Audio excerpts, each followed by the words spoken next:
weight is not cool. Like I've been through a 12-round war, like I was with a Lakers fight because. Your face looks like it. So. Your face looks like it.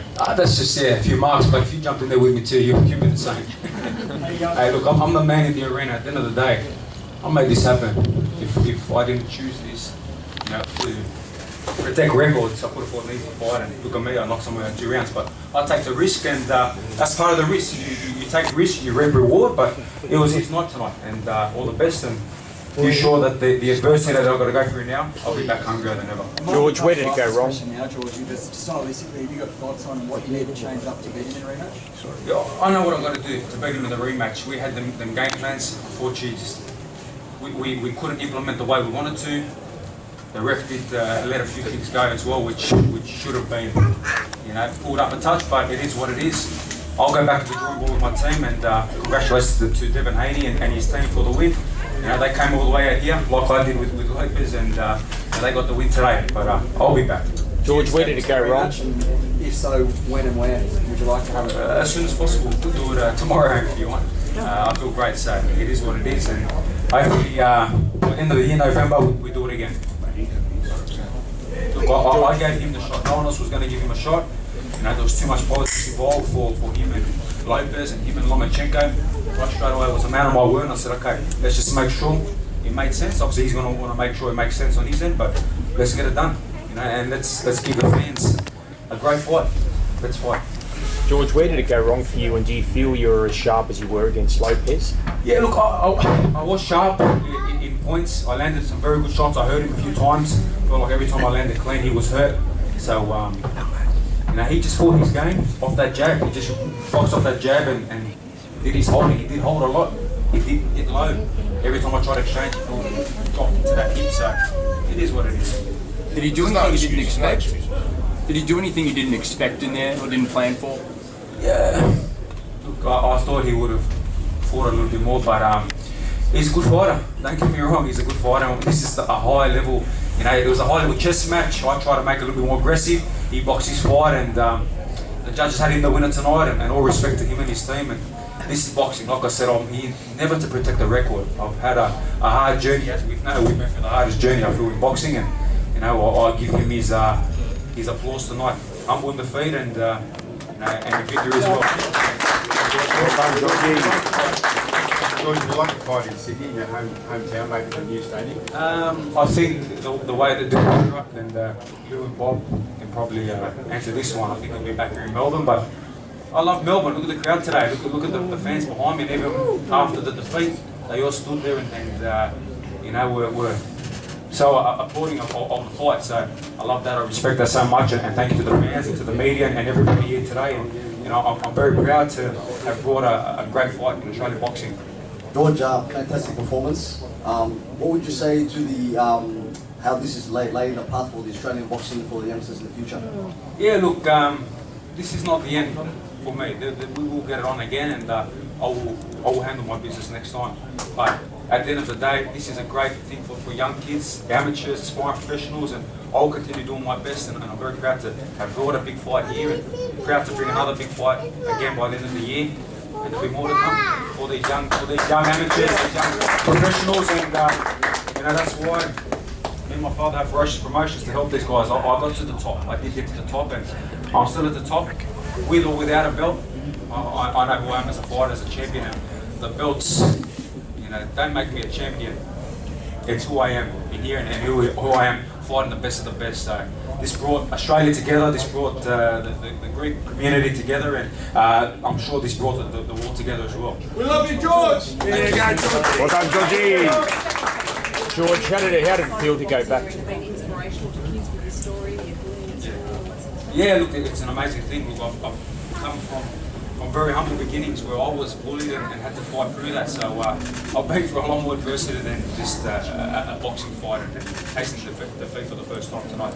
I'm very honoured to have my kids here. I had my two are here, my other one's in the back, they're my baby. So to have them ringside, it means a lot, and I hope the memories for them is something great, and I'm sure they're going to get to see it again, and Dad will be champion again with the belts, but I know ultimately they don't care about that. They care that Dad's happy and safe.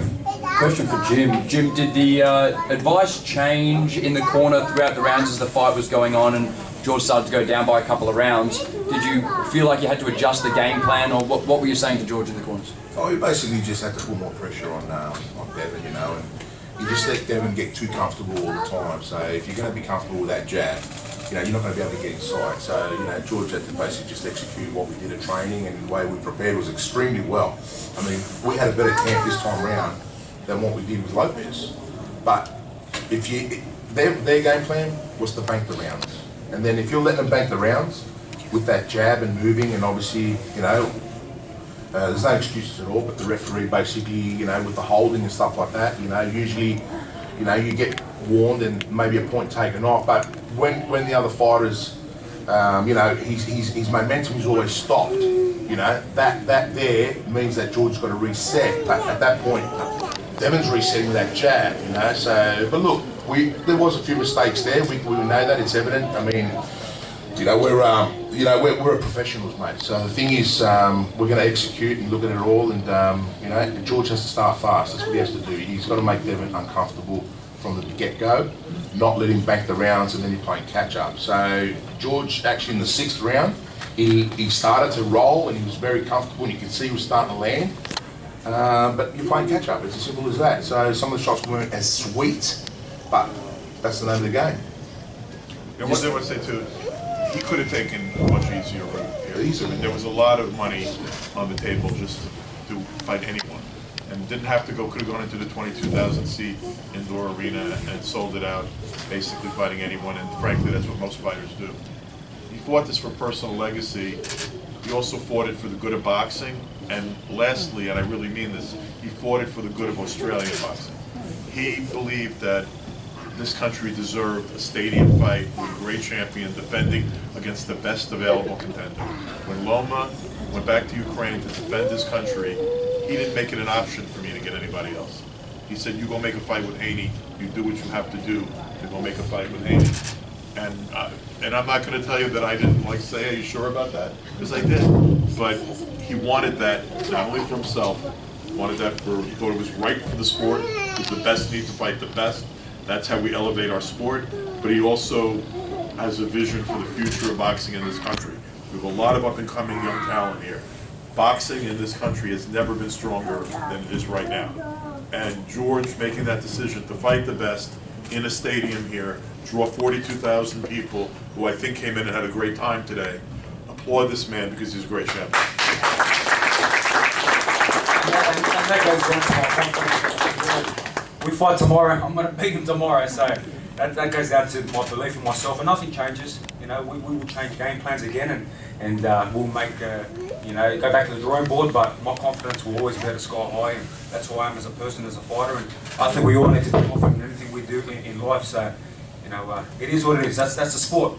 You know, tennis players, soccer teams, you know, rugby league teams, AFL teams, they lose, they win, they bounce back, and they win the championship at the end, so it's not about where you finish, it's about, you know, your next steps. This is not the end for me. And not only that, it's the lightweight division, it's the hottest division, so if you have a look at what it's done in the past. You've had Lomachenko, the champ, he went out and chased Lopez for that last belt, Lopez beats him. George Kambosos being the mandatory, unknown Australian in New York, he beats Lopez.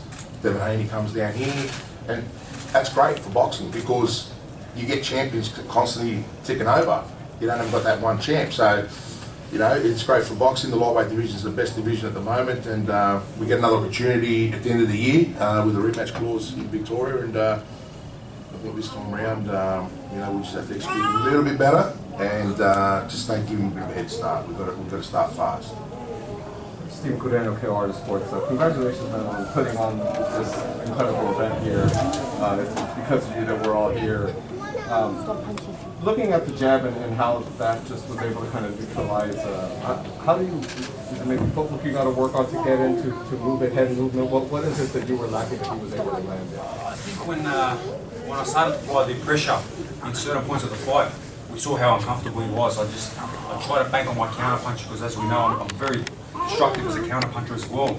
But he just worked that jab, you know, better than what I did with my jab, and got off a few times when I should have put the pace a little bit more. But we saw when I started putting the pace, he was in a point where he would hold, hitting with good shots, and I thought I was never hurt in the fight, not once.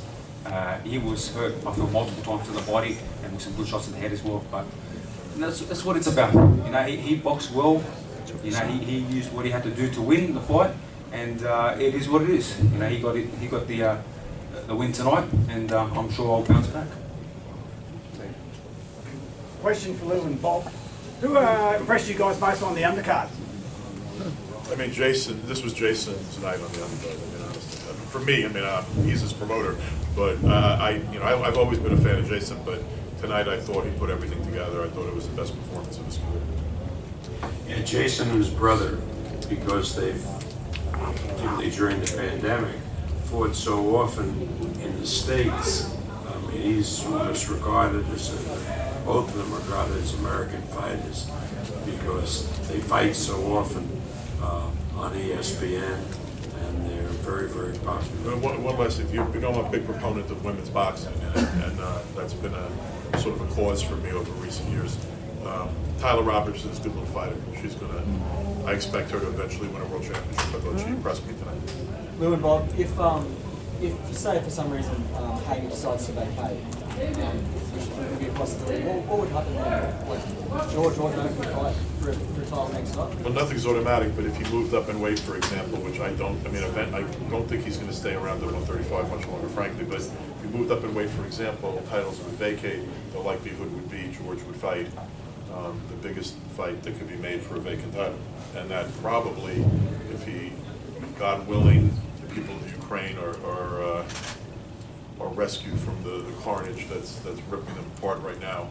That fucking madman Putin, is forced to stand down, and Loma gets out of there. Loma and George would be enormous. Yeah. And I've got to give respect as well to Vasily Lomachenko as well, because obviously, as we know, he was the first choice originally, and obviously Devin was there as well. And what he's doing is much bigger than what we're doing here today. So if that is the case, then I would welcome that fight with open arms. But let's hope Devin, as I gave him a shot, he stays at 135 and we do it again, because I've got to get that back now. I have to. That's glad George said that, because this has all been a bittersweet time for me, because I am so fond of Lomachenko. Vasily is one of the best advertisements for the sport of boxing.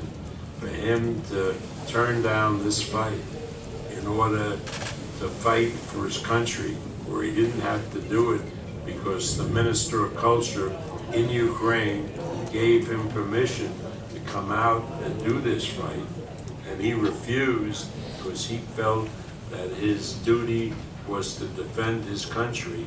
You've got to give him all the props in the world, all the props, and lose characterization of what's happening and who's to blame for what's happening is dead on. I mean, Mr. Putin is a disgrace to humanity. Don't bring politics into boxing. What? That's not politics, brother. That isn't politics, right? That's humanity, man. Yeah, exactly. Let's wrap it up. Thanks, guys. Final question for George or Jimmy. Actually, that guy said about my face too. So you're not really like at the moment, my friend. Thanks, guys. We're good. I've got a question, George. How much are you looking forward to bouncing back better, bigger and better, mate? Yeah, look, I've been through the adversities many times, so look, true champions bounce back. The greats, Muhammad Ali's, my idol Duran, all these guys bounce back, and that's what makes their legacy. So this is what's written for me today, and I will bounce back hungrier than ever, and that's what it's about. The best find the best. The greatest beauty of boxing is not the fact that people get knocked down; it's that they get up. Yes, and it's what you do when you get up. And I was and George Kambosos will get up. He's already up. I was knocked down by TFMO. I got up and won the championships, and today obviously I was not knocked down in the ring. I never really hurt, but in defeat, yes, I'm knocked down, and I will bounce back. And thank you to the whole the country, Love you, George. the whole of America.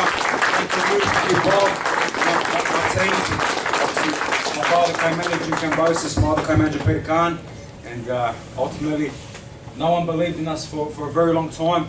We had to prove that to win these championships on overseas, and again they're going to doubt us, but that probably just lit up the flame even more. So I'll be back. They're going to remind you about Daddy didn't bring that belt home because they did tell you, Daddy, go and get that belt. So I know that that you don't need that motivation, but that was so beautiful when your two kids said that in the dressing room before you walked out. So that there is just going to give you a little bit more when this thing gets around, depending who it is. And let's see who it is at the end of the year. If he vacates, well then we can talk business again and see where we're at. But definitely Australia. That's right, Lou.